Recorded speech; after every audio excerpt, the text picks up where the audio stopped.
You know, this morning down at the restaurant, I was going to pay my bill for my egg sandwich, home fries, and cup of tea when I looked down on it and there was a charge for an extra $1.25. And I said to the girl, "What the heck is this $1.25?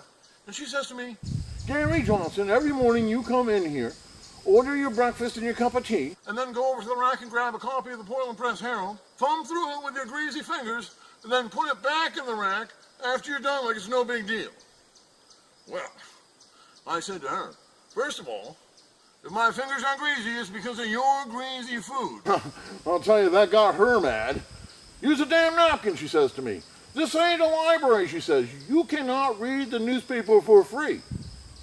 I said, "I'm not going to be paying for fake news."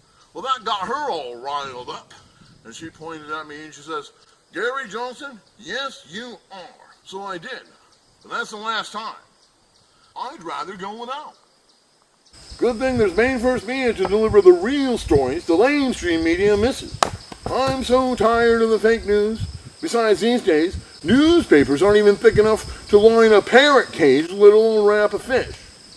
But even a blind hog sometimes finds an acorn, like that Portland newspaper who reported on that Democrat state representative from Westbrook, that fellow Dylan Bates, who was accused of acting inappropriate with young ladies, girls really, at the school he taught at. First of all, let's call a spade a spade. If the accusations are true, and I'm not saying they are, but if they are true, then Mr. Bates should be arrested, tried, and then put on the sex offender notification list for the rest of his life.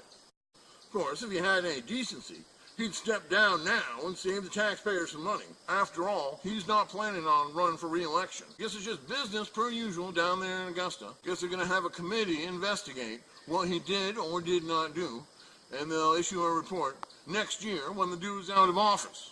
And I looked up his record on the legislature's website. During the last session, he introduced only 3 bills, and all of them died before he even getting voted on. So it's not like he's a particularly effective legislator, whatever that means. But you know, this raises a bigger question. And Maine First Media is the only one asking it. What did Speaker of the House Sarah Gideon know, and when did she know it? Makes me want to scream, "Drain the swamp!"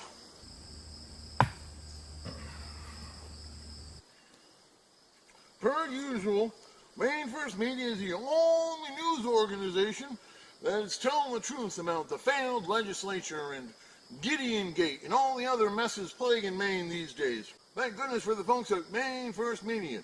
Real news by real Mainers. They're the only ones asking the tough questions and reporting the real facts. And they're doing it for you and for me.